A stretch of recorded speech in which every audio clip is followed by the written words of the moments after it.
muchacho. El tiempo avanzó, como siempre lo hace, indiferente a los sufrimientos y esperanzas de los hombres. 19 años habían pasado desde el último parpadeo del sol. Lejos del imperio, los exiliados habían prosperado. La segunda raza, fuerte y adaptable, se había convertido en una civilización propia. Ya no eran solo los hijos de los marginados, eran algo más. Sin embargo, en sus venas aún latía la memoria de la primera raza. La sociedad de los marginados se dividió en 3 grupos. Los de la primera raza se dedicaban a labores domésticos, como el cultivo y cocina. Los de la segunda raza se dedicaban a la caza. Sus cuerpos les permitían escabullirse para sorprender a las bestias, y su cuerpo les proporcionaba una buena destreza para escapar si fuera necesario. Finalmente, la tercera raza se dedicó a la defensa. Era el menor grupo, pero los más resistentes normalmente se quedaban en casa y solo salían cuando la presa requería de ellos. Aunque funcional, muchos de ellos nacidos en el exilio anhelaban el mundo que sus padres les habían contado. El calor de las chimeneas en las casas de ladrillos, las plazas llenas de tiendas donde los niños corrían libremente mientras sus padres observaban, la seguridad de un pasado que ya no les pertenecía. Algunos presentaron miedo. Ese viejo enemigo susurraba en sus corazones. ¿Y si lo peor aún no había llegado? ¿Y si el próximo parpadeo traía algo más terrible? Podían perder lo poco que tenían si el nuevo parpadeo mejoraba a las bestias, haciéndolas incazables.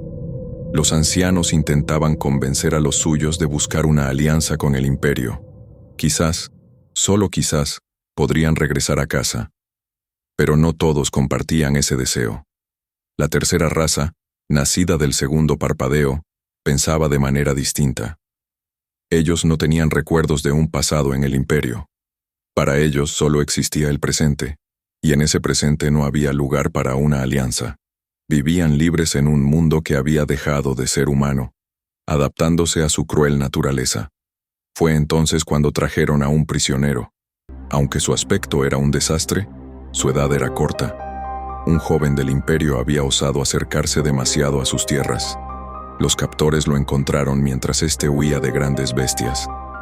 En un acto de buena fe, lo rescataron, pero su arrogancia y desdén los llevaron a traerlo a la fuerza.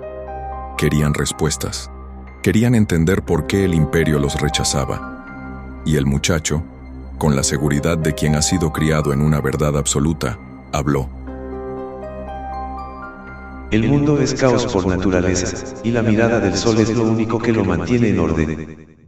Pero cuando el sol parpadea, las almas cambian de cuerpo. Por eso hay cabras con aspecto de gatos. Por eso hay serpientes que disparan sus colmillos, como lo hacían los sapos antes de que comenzaran a envenenar los lagos. Y ustedes lo saben bien, porque conviven con ellos. Hizo una pausa, dejando que sus palabras se hundieran en las mentes de sus captores como veneno. No pertenecen aquí. Dicen que viven en el bosque, pero sus cuerpos ya no son de la tierra. Sus tentáculos, sus antenas, sus caparazones, incluso el que me capturó tenía 4 brazos. Son un error. Un insulto disfrazado de chiste. El mensaje fue claro, y sus palabras inflamaron la tensión entre los presentes. Algunos sospecharon que el joven era un espía enviado por el imperio para recolectar información.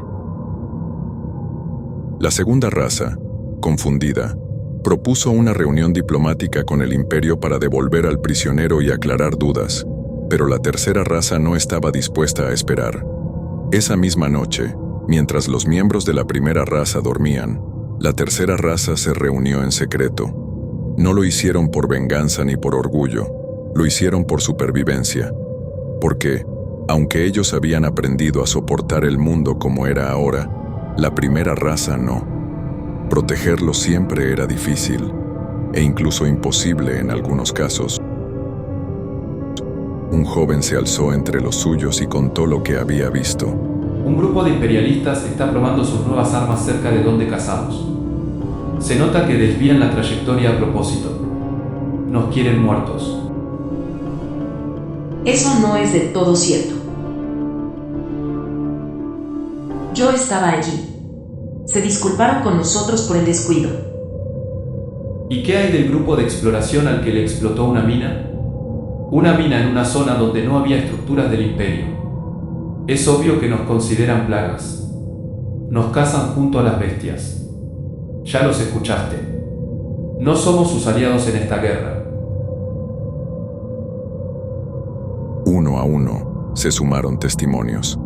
No solo los mutados eran perseguidos, incluso aquellos con aspecto normal eran menospreciados. Cada argumento a favor del Imperio era ahogado por pruebas de traición, emboscadas, armas disparadas a propósito, miradas de desprecio que los veían como monstruos indignos de vivir. Solo quedaba una solución: tomar por la fuerza lo que necesitaban. Así el destino quedó sellado.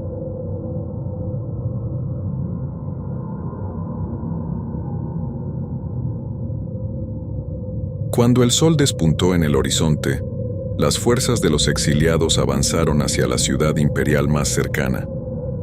Los que estaban a favor de una alianza con el Imperio se pusieron al frente.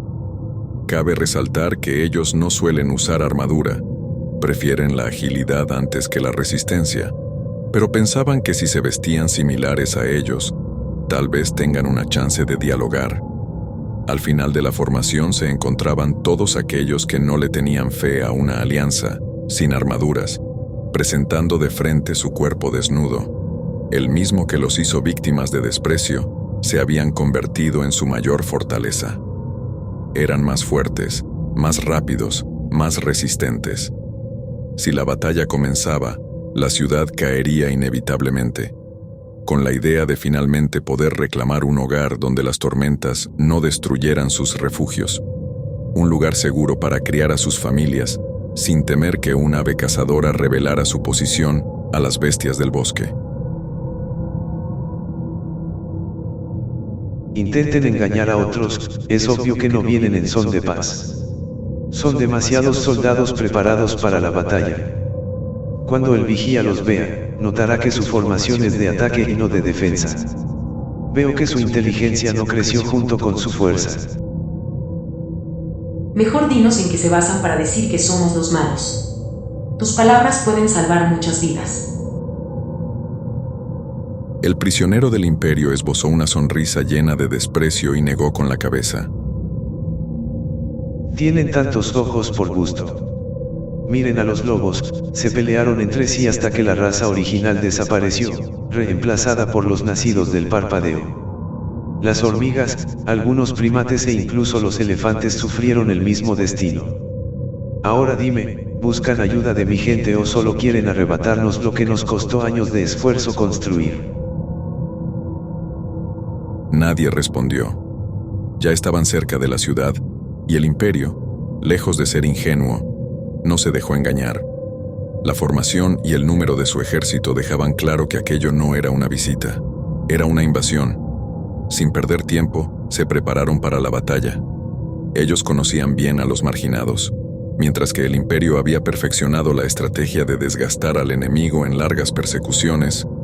Los exiliados atacaban como relámpagos, rápidos y devastadores. Pero su energía se agotaba pronto. Esa debilidad, esperaban, sería su ruina. La artillería imperial se posicionó con precisión para contener el avance. Sobre ellos, las aves carroñeras comenzaron a dar vueltas en el cielo, un mal presagio de lo que estaba por venir. Otras criaturas esperaban, inmóviles, como si supieran que la masacre era inminente. La tercera raza brilló ese día. Aunque ellos habían impulsado la ofensiva, no deseaban causar muertes innecesarias. Luchaban por necesidad, no por odio. Usaron la ponzoña de gusanos recolectados en sus tierras para noquear a grupos enteros de soldados imperiales sin matarlos. Pero el Imperio no compartía esa moderación. Lanzaban flechas envenenadas con precisión letal, dispuestos a frenar el avance a toda costa. Los exiliados parecían tener la ventaja. Sus cuerpos y habilidades, alguna vez considerados aberrantes, ahora demostraban su poder. Sin embargo, su deseo de no convertirse en lo que temían bestias más que humanos, pesaba sobre ellos. Querían ganar sin quitar vidas, pero aquello era casi imposible. Entonces, algo cambió. Las bestias, viendo la oportunidad del caos, empezaron su propio ataque. Siempre pacientes y calculadoras, aprovecharon el caos para abalanzarse sobre cualquiera que se alejara del grupo. Los soldados imperiales que intentaban rodear a los marginados fueron los primeros en caer bajo sus colmillos y garras. La batalla se prolongó por 2 largas horas, tiempo suficiente para que los refuerzos imperiales llegaran. La posición de los exiliados se volvió insostenible. Necesitaban un plan desesperado para sobrevivir. Un joven de la tercera raza, hijo de una mujer de la primera, tomó la cola de un mapache que había evolucionado hasta desarrollar una habilidad extraordinaria. Podía emitir un grito ensordecedor que se escuchaba a kilómetros. Su plan era atraer a las bestias hacia el asentamiento imperial. Los exiliados sabían cómo lidiar con ellas después, pero el imperio no. El joven salió para buscar el animal, mientras sus compañeros reconocieron que ese acto le aseguraría la victoria a costa de incalculables vidas. Pero entonces, el sol parpadeó de nuevo.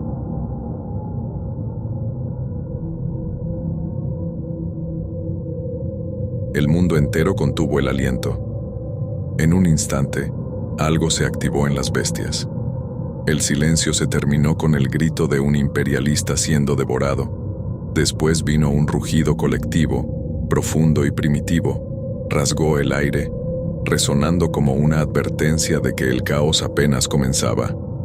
Los refuerzos del imperio observaron, incrédulos, cómo un joven de la tercera raza corría delante de las bestias desatadas. No entendían cuál era su intención original, solo vieron a un muchacho enfrentando lo imposible, desviándose del camino en la penumbra del eclipse. Para ellos, aquel acto parecía una valiente maniobra para alejar a las criaturas de su ejército. Mientras tanto, el caos se extendía. Las bestias que habían aguardado pacientemente en los bordes del conflicto se lanzaron con ferocidad. Una tras otra, emergían del bosque, nidos ocultos, hasta cubrir el terreno como una ola imparable. El aire estaba cargado con rugidos, gritos y el eco constante de armas disparándose. Los refuerzos del imperio intentaron contenerlas, disparando contra las criaturas que se desviaban persiguiendo al joven. Pero las flechas y las balas, por muy certeras que fueran, no eran suficientes. Por cada bestia que caía, otras más grande ocupaba su puesto. En ese instante aparecieron bestias que nunca se habían visto. Todos asumen que el eclipse atrajo a todas las bestias del continente, y todas estas bestias tenían antojo de carne humana, pues no se vio ninguna bestia pelear entre sí, aun cuando en la naturaleza se notaba su enemistad. Los marginados, viendo que la situación era insostenible incluso para ellos, gritaron una súplica: «¡Tregua!». En ese momento, una extraña cooperación nació entre enemigos. Los marginados sirvieron de carnada, atrayendo a las bestias hacia puntos estratégicos usando la táctica del joven valiente, mientras los imperialistas se encargaban de exterminarlas con lo que les quedaba de municiones. Juntos, lentamente, comenzaron a ganar terreno. A medida que el eclipse avanzaba y el mundo volvía a la penumbra grisácea de una luz parcial, las bestias más débiles comenzaron a caer, pero la victoria no estaba garantizada. Finalmente, las balas y las flechas se agotaron. Sin armamento, las bestias, desesperadas y hambrientas, cambiaron de objetivo. Ahora, los imperialistas se convirtieron en presas. Sin embargo, los marginados no lo permitieron. Lucharon a mano limpia, con la fuerza y las habilidades que su evolución les había otorgado. Las garras y colmillos de las criaturas se enfrentaron contra caparazones, tentáculos y brazos adicionales. La batalla fue brutal, y muchos marginados perdieron la vida, pero al final, la humanidad prevaleció. Cuando el último rugido se apagó, y las bestias retrocedieron hacia las profundidades del bosque, los dos bandos se encontraron de pie, exhaustos y diezmados. No hubo celebraciones. No hubo palabras de victoria, solo el silencio del terreno teñido de sangre. Lo que ninguno de los dos grupos sabía en ese momento era que este ataque no había sido un hecho aislado. En todos los rincones del mundo, los asentamientos, tanto del imperio como de los marginados, habían sido asaltados por la fauna enloquecida bajo la sombra del eclipse. Incluso la orgullosa capital del imperio había estado al borde del exterminio. Los marginados que habían permanecido en sus tierras no tuvieron mejor suerte. También perecieron bajo las garras y colmillos de las criaturas. Sin saberlo, la llegada de los marginados había salvado a ambas facciones. Si no hubieran estado allí, ninguno de los dos grupos habría sobrevivido a este episodio de la historia.